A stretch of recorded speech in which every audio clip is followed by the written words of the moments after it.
ایک پہلوان تھا مائک ٹائسن، بعد میں وہ مسلمان ہوا تو اس کا نام عبدالعزیز رکھا گیا، تو اس کو جیل میں ڈالا گیا، کافی سالوں تک وہ جیل میں تھا، لیکن چونکہ پہلوان تھا، باکسر تھا، تو وہ ہلکی ہلکی ورزش کر لیتا تھا۔ کافی سالوں کے بعد اس کی عمر قید کی سزا ختم ہوئی، اس کو باہر لایا گیا۔ تو جب باہر آیا تو اس زمانے کا ایک پہلوان تھا، اس نے چیلنج کر دیا، پرانا پہلوان ہے ٹائسن، تو اس کو چیلنج کر دیا کہ میں اس سے لڑنے کے لیے تیار ہوں، اور میں ایسا ہوں، میں فلاں ہوں، میں چنا ہوں، میں ایسا، میں ویسا۔ تو پھر لوگ ٹائسن کے پاس گئے، جو عبدالعزیز نامی تھا، اس کے پاس گئے اور جا کر انٹرویو لیا کہ تم اتنے سال سے بغیر پریکٹس کے جیل میں ہو اور ابھی ابھی نکلے ہو اور تمہیں چیلنج کیا گیا، تم ایکسیپٹ کرتے ہو؟ انہوں نے کہا مجھے مقابلہ چیلنج قبول ہے، میں لڑنے کے لیے تیار ہوں۔ اور پھر انہوں نے صرف ایک جملہ کہا، وہ پپو سے مقابلہ 2 منٹ کا کھیل ہے۔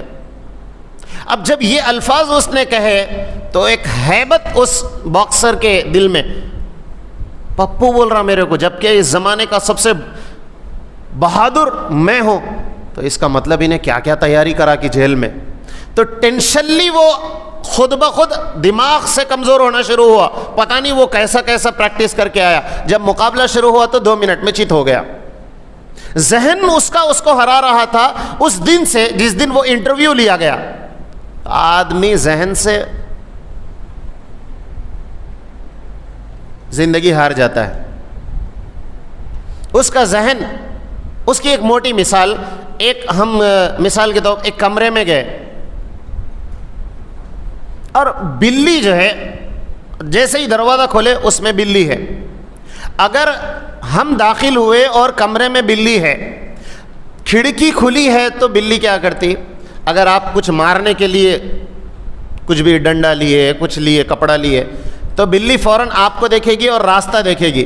اگر کھڑکی کھلی رہی تو بلی جو ہے کود کے بھاگ جائے گی، اس لیے کہ ڈرتی ہے انسان سے۔ لیکن اگر وہ دیکھے گی کہ چاروں طرف سے کھڑکیاں بند ہے تو اب اس کو ایک ہی سمجھ میں آتا، میری جان خطرے میں ہے، میں اپنی جان کو بچانا تو اس کے اوپر حملہ کرنا، تو اب بلی خوخار ہو جاتی اور اس کے اوپر حملہ کرتی۔ حالانکہ بلی کا مقابلہ انسان سے ہے کچھ نہیں ہے، لیکن بلی نے سوچ لیا میری جان بچانا ہے تو اس پہ حملہ کرنا پڑتا، اور جب بلی نے سوچ لیا تو پھر وہ انسان پہ حملہ بھی کرتی ہے، انسان کو زخمی بھی کرتی ہے، اور اپنے آپ کو فاتح پا کر وہ نکل بھی جاتی ہے۔